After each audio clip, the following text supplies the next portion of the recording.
But Hick was very honest with me in saying that he thought that Islam is a dreadful religion.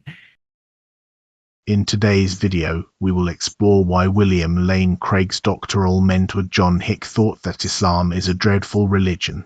We will not only look at some of the historical claims made by William Lane Craig in this video, but will also explore some of the passages from the authoritative Islamic sources.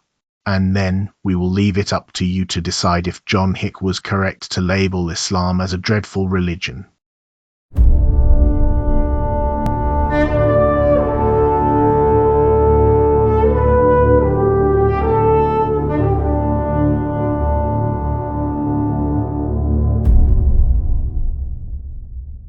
For centuries, we have heard that Islam is a religion of peace and tolerance. Then why would a religious scholar like John Hick tell his student William Lane Craig that Islam is a dreadful religion? Let's tackle some of the points that William Lane Craig makes in his video. To watch the full video, please visit his channel Dr. Craig Videos. Now, back to the clip. But for the most part, he found Islam to be a legalistic, intolerant, and I think violent religion that has a defective concept of God, and this plays itself out in the sort of use of violence as a means of evangelism, that you are to violently convert people to Islam. William Lane Craig has made multiple claims. He said that Islam is a violent and intolerant religion that uses violent means to convert people to Islam. But is there any truth to this claim? And if there is truth to this claim, does Islam prescribe such actions in its authoritative literature? Let's take a look. Before we dive in, we need to understand that Prophet Muhammad, being the central figure in Islam, is the pattern of conduct. His words are authoritative and etched in stone. He is to Islam what Jesus is to Christians, Buddha to Buddhists, and Ram to Hindus. Now, here's the first reference. In the chapter, refraining from harming one who says, La ilaha illallah, it was narrated from Abu Hurairah that the Messenger of Allah said, I have been commanded to fight the people until they say, La ilaha illallah. If they say it, then their blood and wealth are protected from me, except for a right that is due from it, and their reckoning will be with Allah. Note that La ilaha illallah over here is the first part of the Shahada, which is the Islamic declaration of faith. It is a fundamental phrase in Islam that translates to, there is no God but Allah. The Shahada, on the other hand, is recited by Muslims as an expression of their faith, and is also the phrase one recites to formally convert to Islam. Did you catch it? The Shahada is also the phrase one recites to formally convert to Islam. It goes like, Ashhadu an la ilaha illallah wa ashhadu anna Muhammadan Rasul Allah, and it translates to, I bear witness that there is no God but Allah, and I bear witness that Muhammad is the messenger of Allah. Now a little about this particular hadith. Hadiths, meaning report or narration, are the recorded sayings, actions, approvals, and characteristics of the Prophet Muhammad.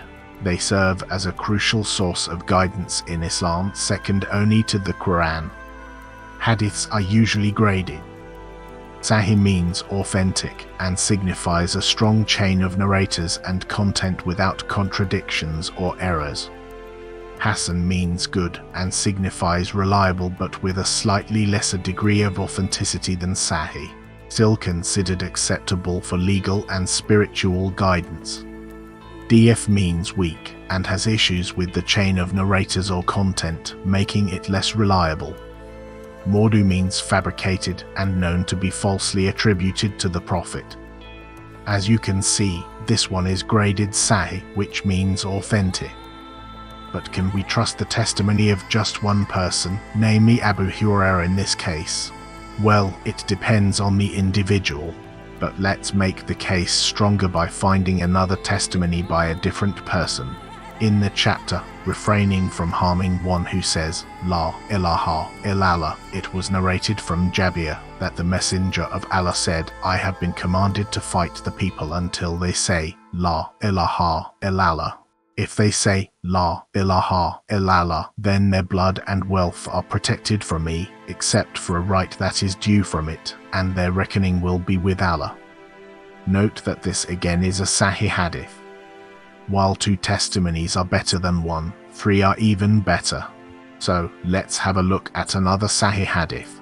In the chapter regarding faith, it was narrated that Ma'ad bin Jabal said, the messenger of Allah said, I have been commanded to fight the people until they testify to La ilaha illallah, none has the right to be worshipped but Allah, and that I am the messenger of Allah, and establish regular prayers, and pay zakat. Did you note how the Sahih hadith explicitly states that the Prophet was commanded to fight the people until they testify to La ilaha illallah, and that he is the messenger of Allah? This is the complete Shahada. This means that those who do not willingly recite the Shahada and convert peacefully to Islam, the Prophet Muhammad was commanded by Allah to fight them and convert them. Let's read it again.